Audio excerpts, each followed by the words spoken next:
अमिताभ बच्चन यांचं वेड लहानपणापासून कसं लागलं आणि त्याची सुरुवात नक्की कशी झाली? खरं सांगायचं तर आता कसं असतं, की लहानपणी म्हणजे एक अट्रॅक्शन असतं फिल्म हो. आणि जे फिल्ममध्ये घडत असतं ते आपल्याला वाटतं ते खरोखर घडतंय.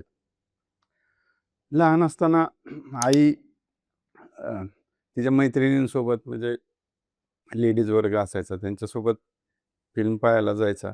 तर मी मागं लागायचो. तर पहिला पिक्चर मी मुकद्दर का सिकंदर अच्छा. हा पिक्चर पाहिला होता. हं, हं. आपलं सासवडचं दौलत चित्रमंदिर. म्हणजे एवढा लहान होतो मी, की आईच्या कडेवरती बसून जायचो. हां, हां. पण त्यावेळेसचे सुद्धा पिक्चर मला चांगले आठवतात. चांगले म्हणजे त्यातले काही मोजके सीन, हं, हं. की त्याच्यामध्ये अमिताभ शेवटी मरतो त्या फिल्ममध्ये. तर मी तिथं थिएटरमध्येच रडायला लागलो. हां, हां, हां. आईला वाटलं मला काहीतरी लागलं, हां, हां. काहीतरी झालं असेल. बरोबर. आई समजूत काढायला लागली. म्हटले, "का रडतोय?" मी रडत-रडत म्हणायला लागलो, "अमिताभ मेला." अच्छा. तर आई म्हटली, की "ते खोटं-खोटं आहे अरे बाळा. हां, ते हां. ते काही खरं नसतं." तर हे म्हणजे खरं नाही तो तो जिवंतच आहे. तो हं. खोटा-खोटा मेलेला आहे. बरं. मी म्हटलं, "नाही, नाही त्याला तिकडं जाळलेला पण दाखवलं आहे." हां, हां. तर ते खोटं असूच शकत नाही. ते खरंच आहे. बरोबर. हां. तर नेक्स्ट टाईम जेव्हा मी मित्रांसोबत थोडासा मोठा झालो होतो, हं. मित्रांसोबत गेलो होतो पिक्चर पाहायला. नशीब पिक्चर लागला होता. हं.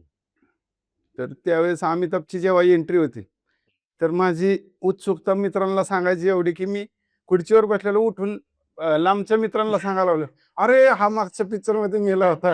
अरे अरे, जिवंत कसा काय झाला?" हां, हां, हां. ते बाकीचे पब्लिक, "ए, खाली बस, खाली खाली बस, बस. खाली बस." म्हणजे एवढं काही ते गमतीशीर आणि मला त्यावेळेस त्या पब्लिकचा राग यायला लागला, की मला एवढं काही सांगायचंय आणि ते हां. कोणी माझं ऐकूनच घेईना. म्हणजे बरोबर.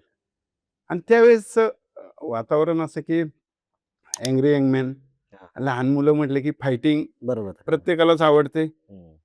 आणि अमिताभचे पिक्चर फायटिंगचे पिक्चर असायचे जास्त करून. बरं, त्याच्यामुळं सुरुवातीला फायटिंगमुळं अमिताभ आवडत होता. बरं.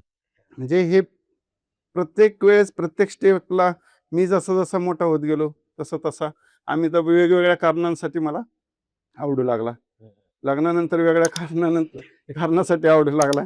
एक ठराविक एज झाल्यानंतर वेगळ्या कारणासाठी तो बरं. जसा-जसा मला उलगडत गेला, की जसं आपण एखादं पुस्तक असतं, की ते हं, हं. पहिल्या पानावरून वाचत-वाचत जेव्हा आपण अ, मध्यंतरात येतो, नंतर पुढे जातो. तर तसं-तसं त्याचं ते जीवन उलगडत जातं. आणि तो माणूस काय आहे? माणूस म्हणून कसा आहे? बरोबर. तर ह्या वेगवेगळ्या कारणांसाठी तो आवडतो.